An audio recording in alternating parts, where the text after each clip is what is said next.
Welcome. Thank you for joining us today.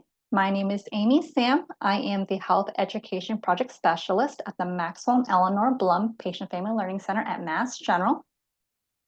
Catherine, would you introduce yourself? Hello everyone, my name is Catherine. I'm the intern at Blum Patient and Family Learning Center. Thank you, Catherine. Before I get started, I just want to go over a few items with you all. Please note that today's session is being recorded for educational purposes. If you're interested in viewing the recording, it'll be made available on the Blum Center website at massgeneral.org/Blum-Center. Please note that you're in listen-only mode. Everyone has music and hear our guest speaker today. If you have any questions for our guest speaker, you may use the chat feature, which is located at the bottom of your screen. We have time for in the end. Only Blum Center staff and our guest speaker will see your questions. Please do not share any personal medical information or questions in the chat. If you have a personal medical question, please ask your doctor. Lastly, at the end of today's session, you'll be directed to a brief survey, which we'd like to ask you to help us complete. Your feedback is important to us as we plan future programs. Okay, so next I'm going to turn it over to Catherine, who will introduce you all to today's guest speaker. Thank you, Amy. I'd like to welcome our guest speaker, Dr. John Dickson, today.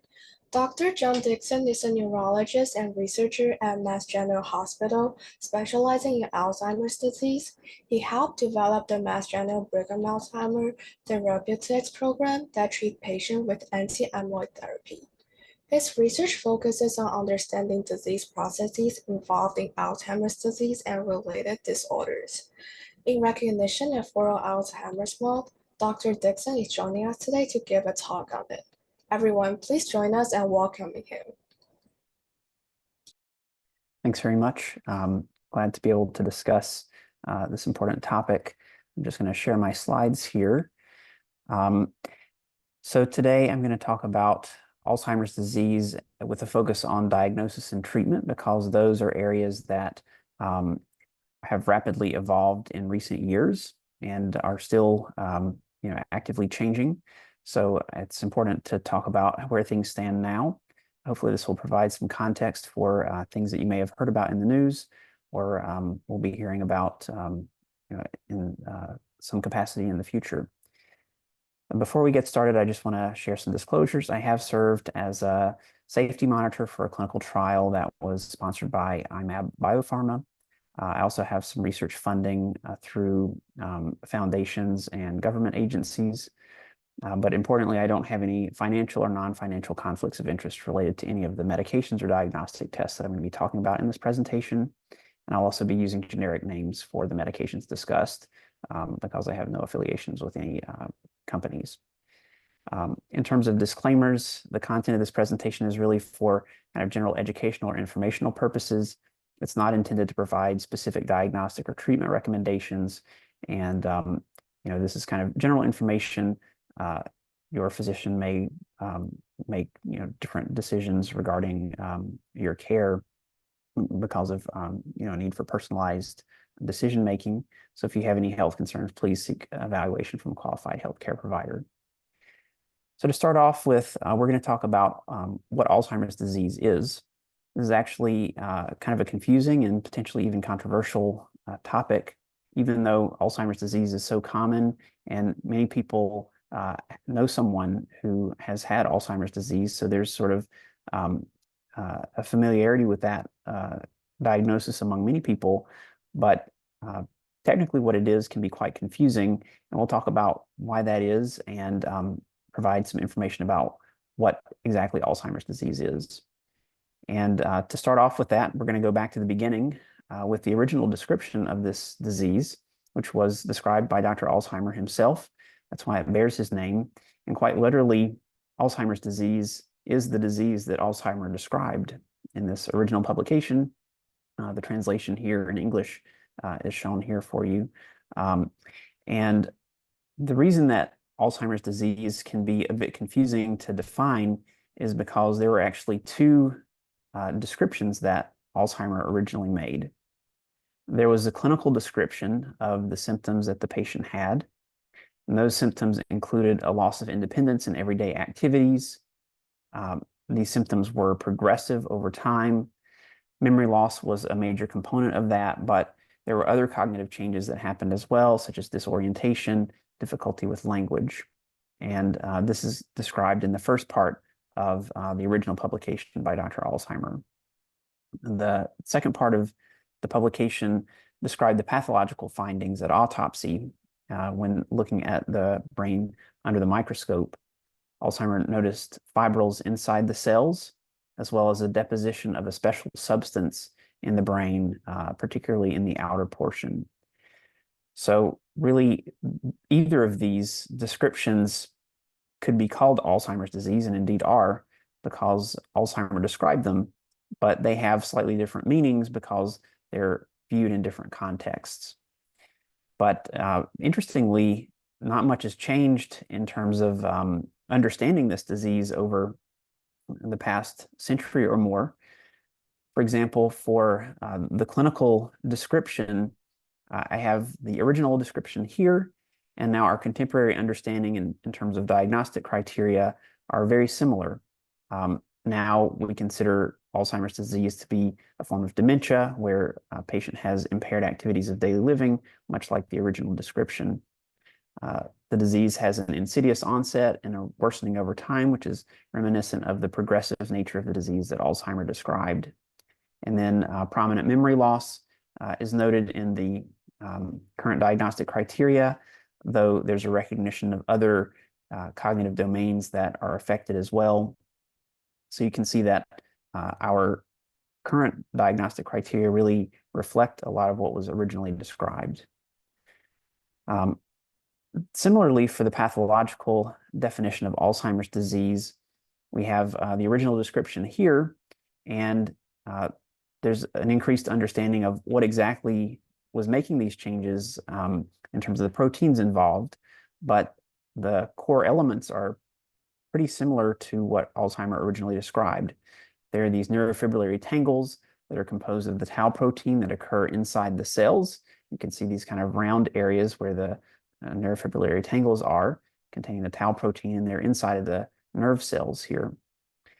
And we found out that the special substance is something now known as amyloid beta, and that forms plaques in the brain, particularly in the outer portion called the cortex. And you can see that here. This is outside of cells. So Alzheimer's disease is pathologically defined as the presence of both tau and A beta in the brain.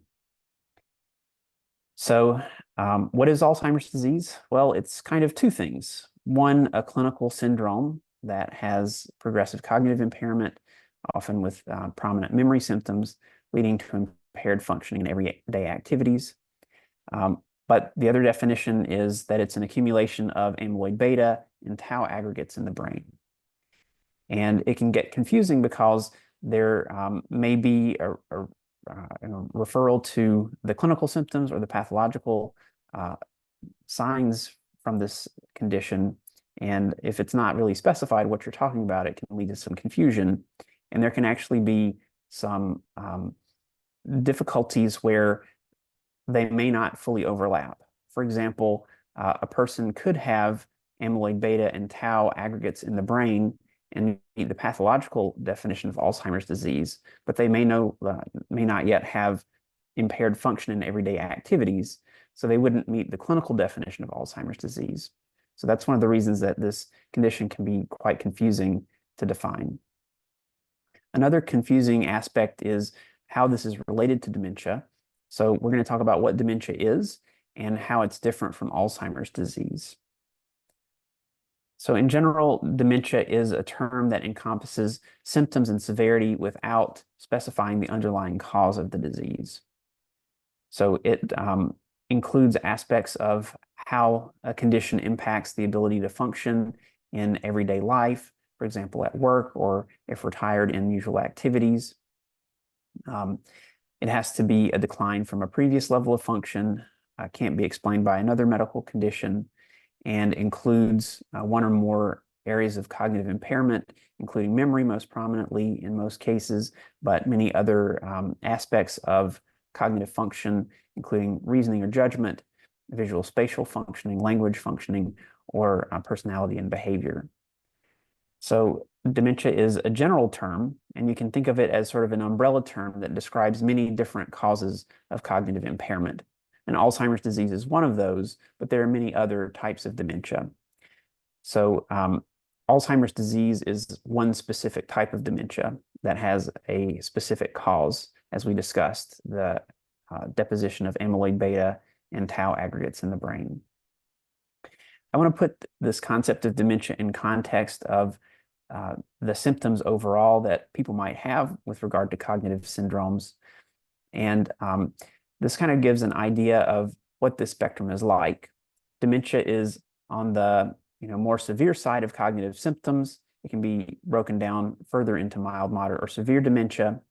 But there are other cognitive syndromes that happen before a patient gets to the dementia stage.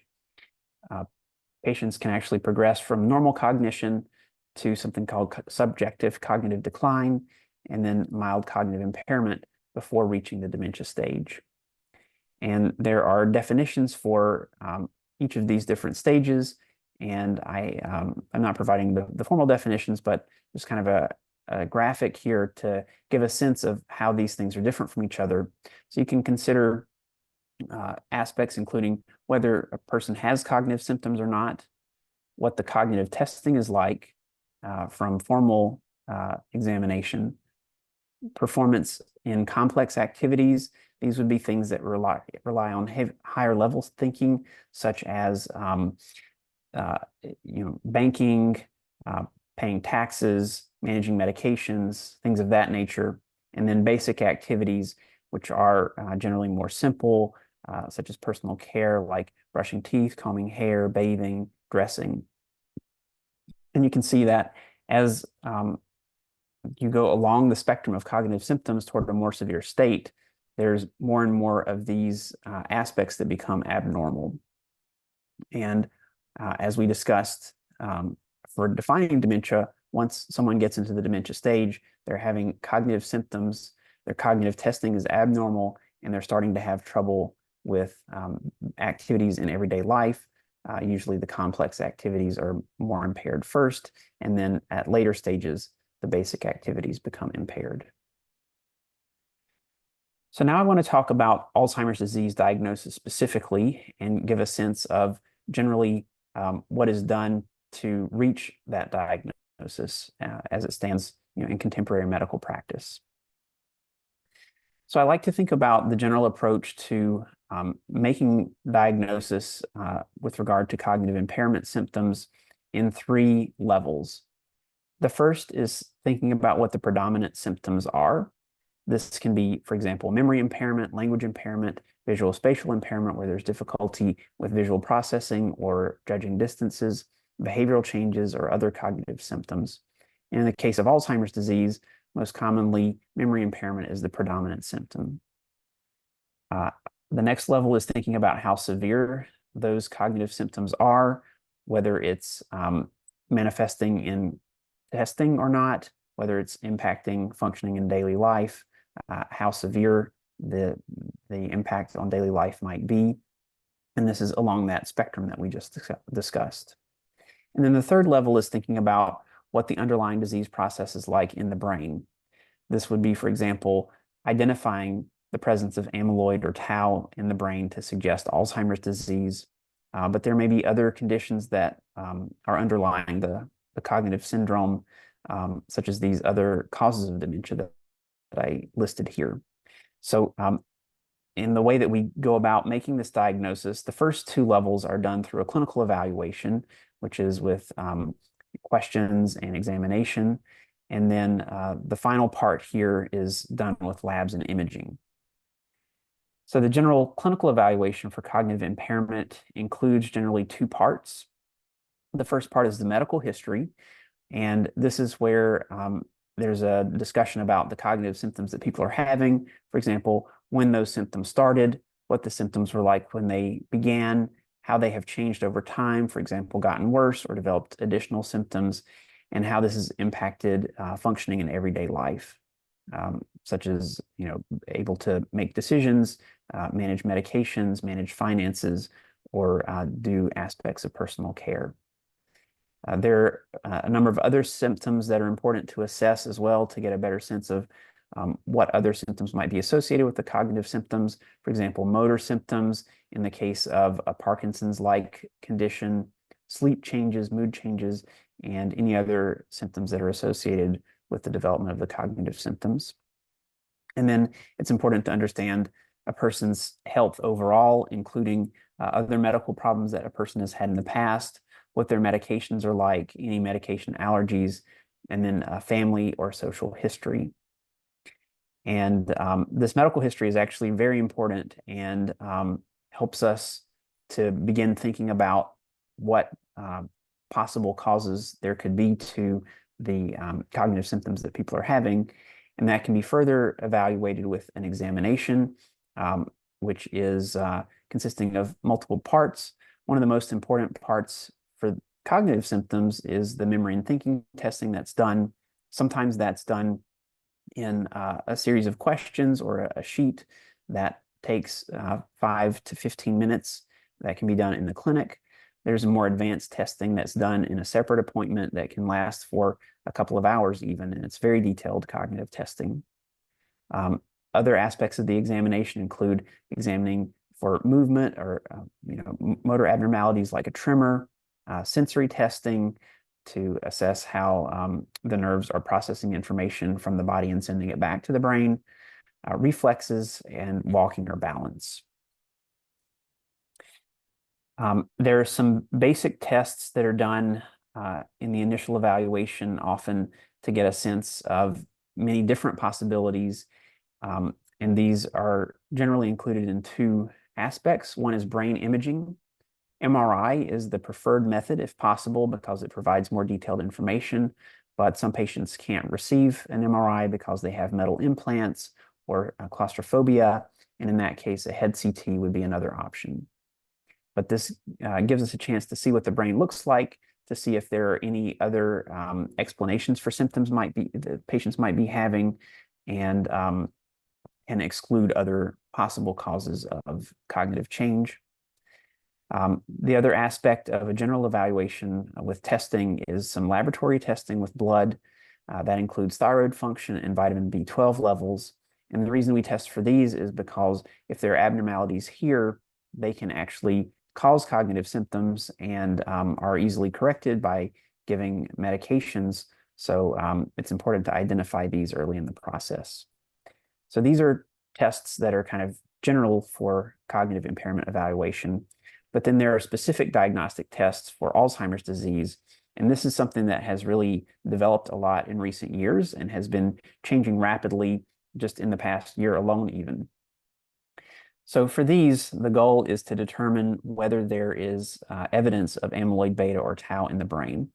And we do this with a variety of different tests. One can be with the spinal fluid analysis, and that allows us to see if there is a change in the levels of amyloid beta or tau in the spinal fluid, which also helps to bathe the brain and therefore reflects the levels in the brain. There can be advanced imaging called PET imaging, which lets us look specifically for amyloid or tau in the brain and see it on the images. And then there's a series of blood tests that have been developed and are emerging as potential ways to accomplish diagnostic testing for amyloid beta or tau levels. So the ones that are in routine clinical use currently are either with the spinal tap or the amyloid PET. The spinal tap was something that was done more in the past, can still be done, but is not all that pleasant. So if people can avoid it, they probably will want to. But what happens is that there's a small needle that's introduced into the spinal column to help remove some of the fluid. This is done with some local anesthesia. And the procedure takes about an hour or so. And once the spinal fluid is collected, it can be sent off to evaluate for amyloid beta or tau levels. And this was really the main option that we had for a number of years. But recently, the amyloid PET has become available. It was approved probably more than 10 years ago by the FDA, but has really come into clinical use just in the past year or so. because of some of the new therapies that we'll talk about later. And with the PET scan, there is a specific dye that's injected through an IV that binds to the amyloid and lights up in the scan. So it's much less invasive and generally preferred by patients now. And this can help us know if there's amyloid present in the brain because we're able to see the evidence of it in the scan. There are a couple of other tests to mention that are kind of emerging as diagnostic tests. One is the tau PET, which is very similar to the amyloid PET, but it looks for tau accumulation instead of A beta accumulation that is seen in Alzheimer's disease. And this was approved relatively recently in 2020. However, it's not generally covered by insurance, and as a result, it's not in routine clinical use right now. It's primarily used in a research context, but this is one available test that we have, potentially in the future to help get more information about Alzheimer's disease diagnosis. And then another area that is rapidly developing is in the area of blood tests. So this is using a blood sample to examine for either tau and or amyloid beta levels. And there's been a lot of development in these in recent years. And I wouldn't say that they're in widespread clinical use yet, but I think there's a lot of potential to expand clinical use in the future. We're learning a lot more about which specific types of tau or A beta to look for in the blood and which are most informative. And this would certainly be much more convenient than having to do something like a spinal tap or an amyloid PET because it would be easily accessible at a phlebotomy center and would be much more convenient for patients. So I anticipate that this is an area that's really going to be developing a lot in the coming months and years. And one aspect about this that is a bit uncertainty has a bit of uncertainty because of the rapid changes in utilization is the insurance coverage. I think in most cases these tests are not covered yet, but that may be something that will change as time goes by and we learn more about how to use these in routine clinical care. And I also wanted to mention genetic testing as a diagnostic approach for Alzheimer's disease. This is not used very frequently for diagnosis purposes, but there are certain situations where Alzheimer's disease runs in the family, and that it has a very strong family history. In affected families, there's about a 50% chance that a person would be affected in the bloodline. And so it can be quite obvious from the family history. And typically those cases begin early, much earlier than we would typically expect. They can occur as early as 40s and 50s. And there are a set of 3 genes that can be tested genetically for familial Alzheimer's disease. And really the main reason that these are tested is if someone kind of meets this profile of having very early onset in a strong family history. There's another type of gene testing that is available called the ApoE gene. And this is actually the gene that has the strongest genetic risk prediction for sporadic Alzheimer's disease, which is the non-familial form that is what most people have. This is, the vast majority of patients have the sporadic Alzheimer's disease. And among the genetic variants that are known, ApoE is the one that has the most information about whether or not a person is likely to develop Alzheimer's disease. Each person has 2 copies of the ApoE gene. You inherit one from your mom and one from your dad. And there are different variations in the DNA sequence. And these variants are called E2, E3, and E4. So a person would have 2 copies of these in various combinations. You could have, for example, 2 E3s, you could have an E3 and E4, 2 E4s, an E2 and an E4, many different combinations here. And the risk is sort of conveniently ordered in the way that they're numbered. So E2 variants have a lower risk of developing Alzheimer's disease. E3 is kind of intermediate, and E4 is the highest. So if someone got, for example, an E4-E4 combination, that would be the highest genetic risk for developing Alzheimer's disease, and E2-E2 would be the lowest risk. E2 is relatively uncommon, and among patients that are seen in the memory clinic, because they're having cognitive symptoms, usually it's some combination of E3 and E4. However, even though this test is available, it's not recommended for diagnostic purposes because there's really nothing that we could do specifically for a person who has, for example, an E4-E4 gene type for ApoE, other than just monitor them for symptoms, which we could do anyway without the testing. The reason that testing is performed currently in a clinical setting is to help inform about side effects from one of the therapies that I'm going to talk about later, which is the anti-amyloid therapy. And this can really give a lot of useful information, which we'll talk about more when we're talking about these treatments. So now I want to go over Alzheimer's disease treatment, which again is an area of active development and a lot of changes in the past couple of years. So it's a very exciting time to be working in this area, and I think there's a lot of new hope that's being brought by the advances that are coming out.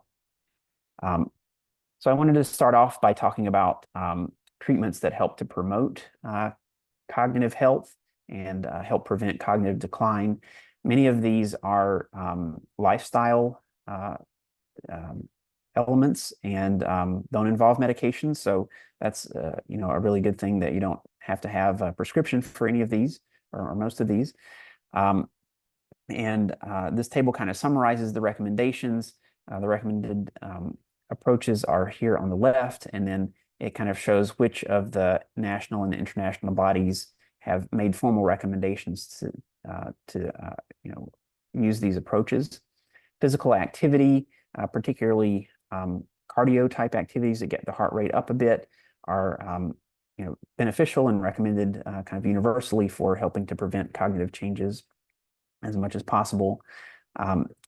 Cognitively stimulating activities. This can be things that keep your mind active, like reading, crossword puzzles, playing games of strategy, like card games or board games. Those types of things can be helpful. Social engagement, for example, getting together and being social with family and friends can be helpful for promoting healthy cognition. A heart-healthy diet, particularly the Mediterranean diet, is a good example of a heart-healthy diet that's also has proven clinical benefits for helping prevent cognitive decline. Treating cardiovascular risk factors such as high blood pressure, diabetes, or high cholesterol, which can be done with medications or may be done with lifestyle interventions, it can also be helpful.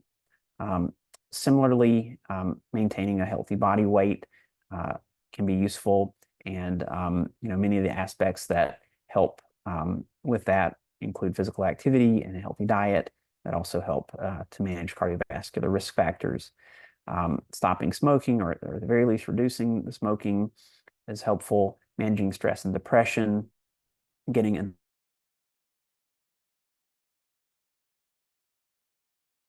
impairments are corrected can be useful. Avoiding medications that can have cognitive effects. The same is true for alcohol, which also has cognitive effects, and then protecting the brain from physical or toxic injuries. So these would be great things to do, even before someone has cognitive symptoms, and certainly if people are having cognitive symptoms, this is something that I recommend early for people. There are some symptomatic medications for Alzheimer's disease. These have been around for decades now. These are not disease-modifying therapy, so they don't change the underlying problem in the brain. They're just focused on treating the symptoms, which is particularly memory loss symptoms.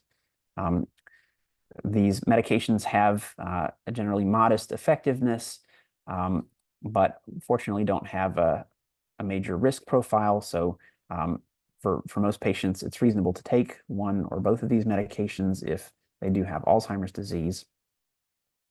The two types of medications that are available are one, cholinesterase inhibitors, and the examples of this are donepezil, rivastigmine, and galantamine.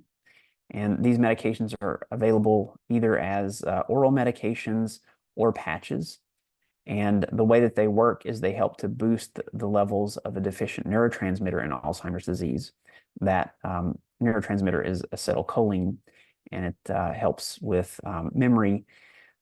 So these medications help to boost the level of the acetylcholine in the brain to try to help counteract the effects of the nerve cell loss that happens in Alzheimer's.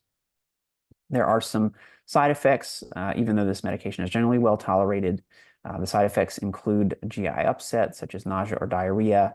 It can slow the heart rate a little bit, usually not a problem unless a person already has a slow heart rate. For patients with asthma, it can worsen the asthma symptoms. And if using a patch, there can be a localized skin reaction causing a rash to the patch. The other class of medication is memantine, which is a single medication. There's not multiple in this class available. This is given as a pill. And the way that it works is it blocks a receptor on nerve cells that's thought to be involved in neurotoxicity.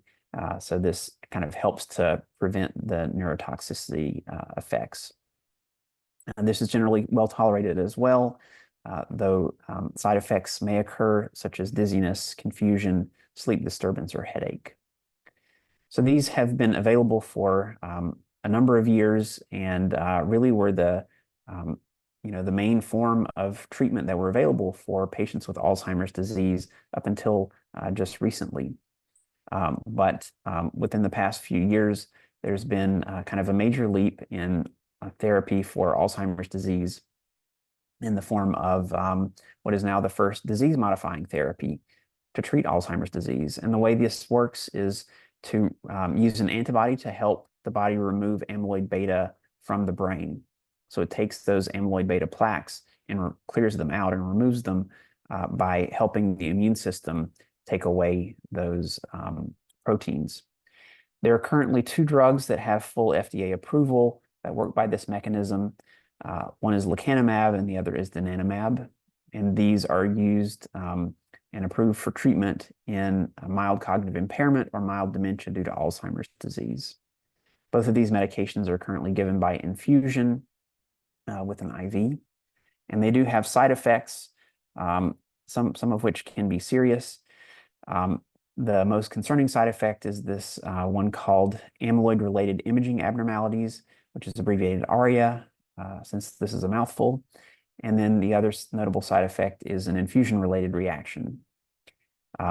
So these medications currently are approved for kind of the mid-range of cognitive symptoms, which are shown here. You might remember we talked about this spectrum of cognitive impairment, and this area here encompassing mild cognitive impairment or mild dementia is where the medications are approved for currently. I will say that there are some trials that are underway to look and see if in this range they can also be helpful, but we don't have the results of those yet. Potentially this could get expanded here depending on the results of those trials and what the FDA says in response to those trials. In terms of why people develop these medications, there's this idea that changes in amyloid are kind of the initial event that happen in Alzheimer's disease. And you may remember that we talked about those rare cases of familial Alzheimer's disease, and there were 3 genes that were involved. And all 3 of these genes are involved in some way in amyloid beta, and they increase the amount of amyloid beta that accumulates in the brain. And it's thought that those changes in amyloid beta lead to a whole series of other events, including changes in tau that ultimately lead to dysfunction of nerve cells and then eventual death of the nerve cells, leading to the clinical symptoms of dementia. So the thought was if we can intervene early, we can stop this cascade from happening, and it will be an effective treatment for dementia. The way that these antibodies work, this is an example of lecanemab. Donanemab is very similar in terms of the way that it works, but in the brain, there are these deposits of the amyloid beta plaques which we saw previously when we were talking about diagnosis. And these antibodies bind specifically to these areas of amyloid beta and help the immune system eliminate them from the brain and clear them out so that they're no longer present. So the first of these disease-modifying therapies to get full approval is lecanemab. It was approved fully by the FDA in July of 2023, and this medication is given by IV infusion every 2 weeks. The clinical trial that ultimately led to the full approval by the FDA was a phase 3 trial called Clarity AD, and it was a randomized controlled trial, which means that some patients were treated with active drug and some were treated with placebo, which is probably a saline infusion, and they were randomly selected to participate in either group. This was a large study across many sites in a number of countries, and it included patients with mild cognitive impairment or mild dementia. And there was a need to prove that people had the amyloid in the brain, either with a spinal tap or an amyloid PET scan, as we discussed before. And the length of this trial was 18 months. This is the main result of this trial. And what it looked at is over time, after starting lecanemab, it went for 18 months. And it looked at a particular measure of cognition and functional status, which we'll talk about a little bit more later, called the clinical dementia rating.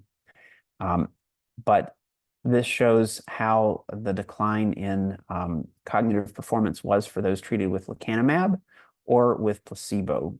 And you can see that there was a separation between these two trajectories, where lecanemab slowed the progression of deficits in this clinical dementia rating compared to placebo. And by the end of the trial, there was about a 27% reduction in how much of a change in this cognitive score there was. The absolute amount was 0.45, and we'll talk about that in a little bit.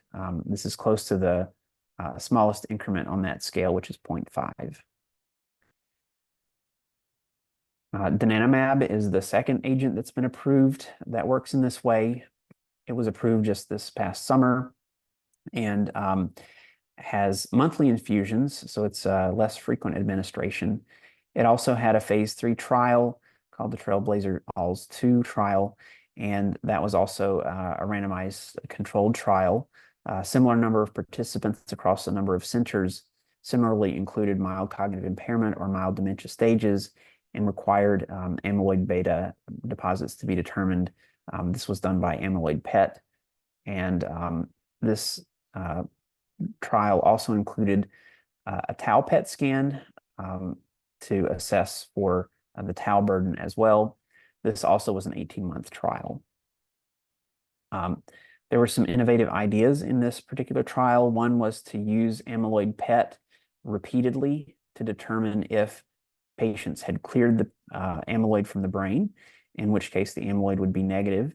And there was a decision to stop if there was evidence that the amyloid had been cleared. And then using the tau PET, in addition to amyloid PET, to try to predict the response to therapy, it turns out that donanemab was more effective in participants who had a lower tau burden. So this is the equivalent result in donanemab. You can see very similar shape of the curves where donanemab has a continued progression, but it's not as much as the placebo group. The absolute amount was 0.7 on this scale, but a very similar reduction, 28.9% compared to 27%. And this was also done at the 18-month mark. So very similar results between the two. The notable thing is that this does not stop completely the cognitive decline. It just slows it down, and it doesn't reverse it. So it doesn't reverse memory loss, unfortunately. So there's been a lot of debate about whether or not the changes that are caused by these drugs are clinically meaningful.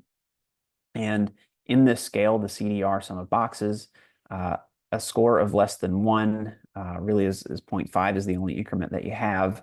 And it's the smallest measurable change on this scale. And there's some debate on whether or not it's clinically meaningful. And that's important for making decisions about whether to take this medication. And there are a lot of different perspectives and a lot of different ways to look at these trial results. You could say 27 to 30% is not a lot. Maybe it is a lot. You can look at it in terms of how much time has been slowed down in terms of progression. Both of them are about 5 to 6 months of slowing over the 18 months of the trial. And then looking at this absolute difference between the two groups, which is less than 1 point on the scale, which is an 18-point scale.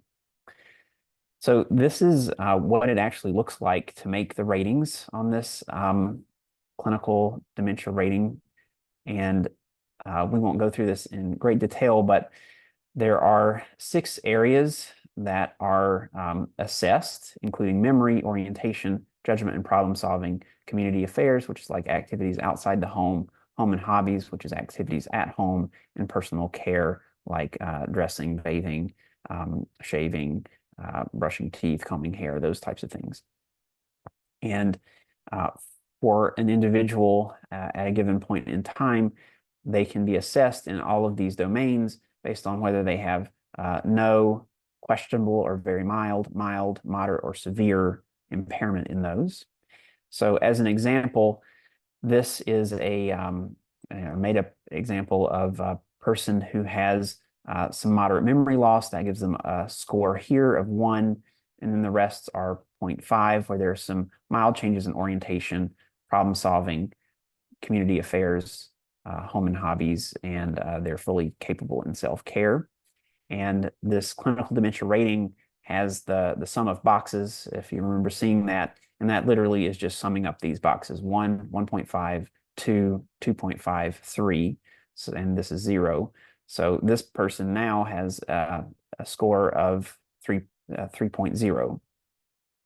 So the smallest measurable change on this scale is 0.5.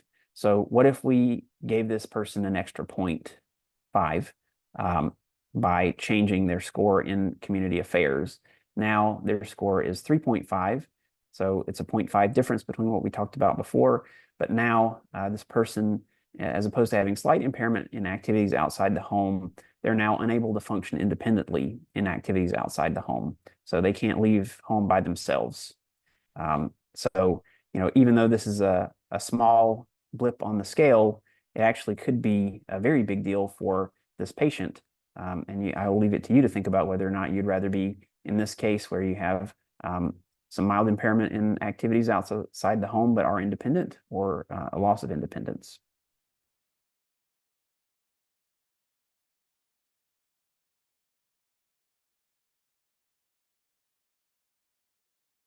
Medications, because they are potentially serious.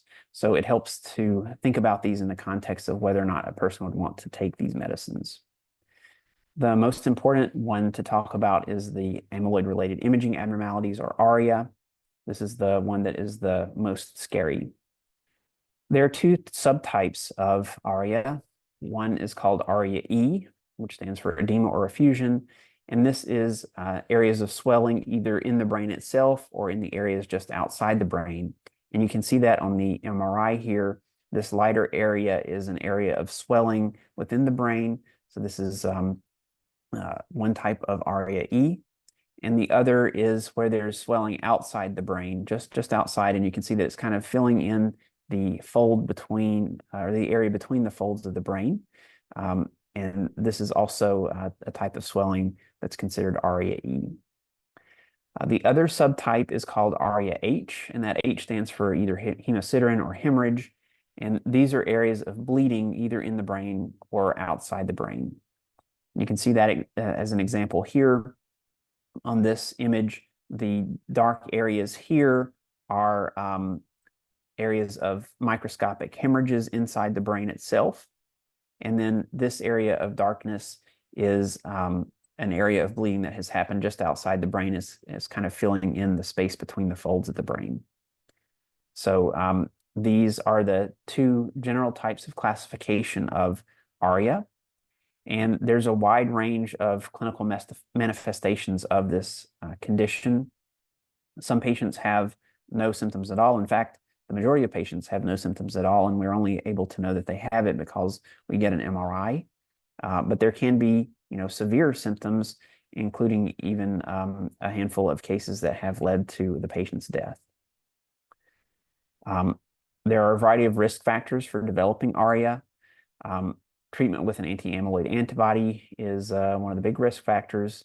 A higher dose of the antibody is associated with an increased risk. The first 6 months of treatment are generally the highest risk period. The ApoE4 variant that we talked about is also the highest risk. So you may remember we talked about that as the biggest risk for developing Alzheimer's, and it's also the biggest risk for developing ARIA. So a person with 2 copies of the E4 version of the gene would have the highest risk for developing ARIA. And there's another condition called cerebral amyloid angiopathy, where amyloid beta deposits in the blood vessel walls, and that can make them fragile and prone to bleeding. We approach the safety concerns about ARIA with monitoring. So each drug has its own schedule for monitoring, and in the case of lecanemab, patients, regardless of symptoms, would routinely get an MRI before the 5th, 7th, and 14th infusion. For donanemab, the schedule is an MRI before the 2nd, 3rd, 4th, and 7th infusion. And keep in mind that these are kind of on different time scales in a sense, because lecanemab is every 2 weeks and donanemab is every month. And in addition to these routine scans that everybody gets to look for asymptomatic ARIA, an MRI can be performed at any time if patients develop symptoms that would make us concerned for ARIA. And here's the list of symptoms that are associated with ARIA. You can see that there are quite a number, and they can be very nonspecific, which is challenging. And they can range from fairly mild, like a headache, to very serious things like seizures or stroke-like symptoms. And it's important that if patients receiving these medications develop these symptoms, they should let their doctor know so that further evaluation can be performed if necessary. And there's a lot of information here. I won't go into it in great detail, but this is just to point out that the different versions of the ApoE gene can impact how likely a person is to get these ARIA side effects. This is true for both lecanemab, which is shown here, as well as donanemab, which is shown here. The ApoE4 gene type is the highest risk. The ARIA can be graded in terms of how severe it is based on the appearance on the MRIs. I won't go through this in great detail, but each stage has kind of its own specific definition. You can see some examples here. This is ARIA-E, where there's an area of swelling. It's fairly limited in size, so it's mild. This is also another example of a limited mild ARIA-E. This is a bit bigger and falls within the moderate ARIA-E definition. And then this is an example of severe ARIA-E, where almost half the brain is taken up with this area of swelling. In terms of the bleeding, you can have multiple areas of bleeding. If you have too many, it will be moderate. This seems almost too many to count in here, so this is severe. The bleeding outside the brain can also be graded. There's only one here, which makes it mild, and then there are 2 present here, which is making it moderate in severity. And we use the information about the radiographic severity of ARIA as well as the clinical symptoms to help make decisions about what to do regarding lecanemab therapy. So in some cases, if a person has no symptoms and the radiograph shows that it's mild, they can actually continue with therapy with closer monitoring without having to stop. If there are symptoms that are moderate or mild, or if the radiographic severity is moderate, then we would pause the treatment and wait until the ARIA resolved or stabilized. And then if there's any clinically severe or radiographically severe, then we would stop the therapy altogether. The treatment for severe ARIA, I just want to mention, for ARIA-E, it may require hospitalization. The main course of treatment is high-dose steroids. And then if there are seizures present, those should be treated with anti-seizure medicines. For ARIA-H, where there's bleeding, there's not a specific treatment for ARIA-H itself, but the treatments are pretty much the same as other conditions where there's bleeding in the brain, such as requiring close monitoring, blood pressure control, reversing any problems with blood clotting. And then I just want to briefly mention the infusion-related reactions, which are the other main side effect. These happen during or shortly after, within a few hours usually, of receiving the lecanemab infusion. There are a variety of symptoms that can happen, and some of them are more cold and flu-like symptoms like fevers and chills, generalized aches, shakiness, nausea and vomiting. And some are more like true severe allergic reactions, like a change in blood pressure, lower oxygen levels. This is very rare that this would happen. And there are a variety of ways to approach this for treatment. The reaction, if it occurs during the infusion can be slowed down or stopped if necessary. The treatment can be given as soon as the symptoms develop. And there are a variety of medications for symptomatic control, depending on what symptoms are present. I'll say usually the acetaminophen is helpful for controlling the vast majority of the infusion reactions. And if a person does require treatment after these symptoms develop, in subsequent infusions, there can be a pre-treatment with that medication to try to help prevent the symptoms from starting in the first place. As we close, I just want to provide a brief comparison of the two antibodies that are available for clinical use now with FDA approval, lecanemab and donanemab. The dosing is different between them. Lecanemab is every 2 weeks, donanemab is every 4. There is a difference in the ARIA rates. For example, especially with ARIA-E, donanemab has almost double the rate of ARIA-E. And the body can actually develop antibodies to the drug itself, and that's much higher with donanemab than lecanemab. So it's not clear which one is superior, and there may be situations where one would be preferred over another. So I just want to wrap up with some closing thoughts. Just to summarize, we talked about what Alzheimer's disease is, and it's both a clinical syndrome as well as a finding in the brain of amyloid beta and tau aggregates. We talked about what dementia is, that it's a general term, and Alzheimer's disease is one possible cause of dementia, and dementia exists in a spectrum of cognitive impairment. We also talked about Alzheimer's disease diagnosis, including the aspects where there's a general evaluation clinically, as well as with some general testing. We also reviewed the specific testing that is done, including using spinal fluid testing, amyloid PET, or blood tests potentially down the road. We also talked about different treatments for Alzheimer's disease, including preventative treatments, symptomatic treatments, and the new disease-modifying therapies that target amyloid. I'll just leave you with some final thoughts. This has been an exciting time because there have been a lot of recent advances in both the diagnosis and treatment of Alzheimer's disease, and these have been the beginning of significant shift in the clinical care of patients with Alzheimer's disease, which is really wonderful. But we still need more research to be able to treat patients better. For example, with anti-amyloid therapy, is there a way to make the effectiveness better? Could we treat earlier, for example, asymptomatic patients? As I mentioned, those trials are ongoing. Could there be a more convenient way to administer it as opposed to IV infusions? For example, injections at home, similar to insulin. Is there a way to prevent or treat ARIA better?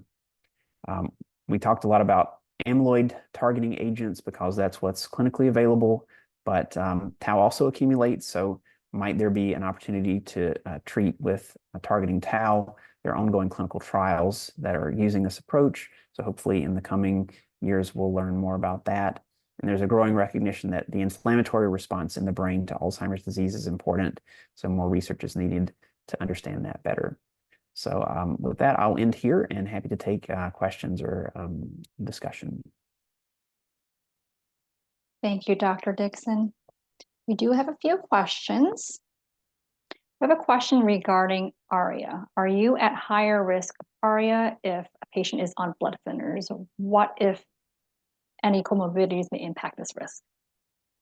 Yeah, so because one of the causes of ARIA is bleeding, the ARIA-H, patients who have a blood thinner is more of a concern. I'm not sure that it necessarily is a higher risk of developing ARIA-H at all, but the risk is that if you do develop ARIA-H, it's going to be much more serious and potentially lead to a large hemorrhage in the brain.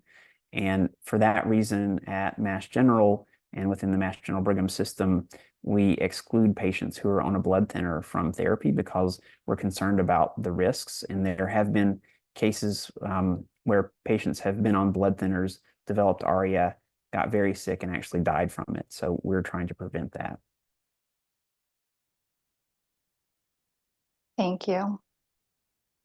Our next question is regarding insurance coverage. Are insurances covering donanemab and lecanemab differently? So because donanemab is so new, we have not started treatment with patients with donanemab yet, so I can't speak directly from experience on that. We're in the process of developing the process for administering that therapy. My understanding is that for Medicare, both lecanemab and donanemab have the same classification, and so the same coverage should apply to both. And for Medicare patients, that involves being enrolled in a registry that Medicare has approved that kind of helps to track the symptoms. For other insurers, it's highly variable in terms of what insurance companies cover, and I haven't heard specific information about donanemab. I know that many insurances now do cover lecanemab, but it may require a prior authorization paperwork. Thank you. And then we have another question regarding those two treatments. What are the deciding factors on what to use to treat it? For instance, if a person has lower tau, would one better suit than the other? Well, for the lower tau levels, we don't know exactly for lecanemab because that wasn't included in the clinical trial. We do have information for donanemab that the tau levels do help predict response to donanemab. In terms of what factors might influence decisions to use one or the other, because donanemab has less frequent injections, that might be beneficial if someone were living farther away from a treatment center, for example, or didn't want to make as frequent a trip to the infusion center. However, donanemab also has generally a higher rate of the ARIA occurring. So, particularly those patients who are at higher risk for ARIA, for example, those who have 1 or 2 copies of the ApoE4 gene, they might particularly want to be careful about taking that and kind of weigh the risks against the benefits. Thank you. Let me see if there are any additional questions. Before we end, are there any online resources that you would recommend for any patients with Alzheimer's disease or their caregivers to learn more about it? Yeah, so the Alzheimer's Association is a great resource for patients and families. It's a national organization, and there are local chapters as well that have more specific information about local resources. And the Alzheimer's Association, has a lot of information on their website about Alzheimer's disease and related dementias. They also have a phone number that you can call as a hotline in case there are kind of urgent questions that come up. They provide consultation services for identifying resources for care in a patient-specific location. So I think Alzheimer's Association is a great resource. We also have on our memory disorders page at Mass General Hospital, we have some information about our clinic and the treatments that we offer, including information about anti-amyloid therapy. The Massachusetts Alzheimer's Disease Research Center, which is affiliated with Mass General, has a website with information about the activities there. It's primarily a research center, but there is some information about Alzheimer's disease there. There's also information about ongoing studies if patients are interested in participating in research studies. Wonderful. Thank you so much, Dr. Dickson, for spending the hour with us. My pleasure. For everyone who joined us, thank you so much. Hopefully you found today's session helpful. As I had mentioned, today's program is being recorded. It'll be made available on the Blum Center website at massgeneral.org/Blum-Center. Thank you, everyone. Take care.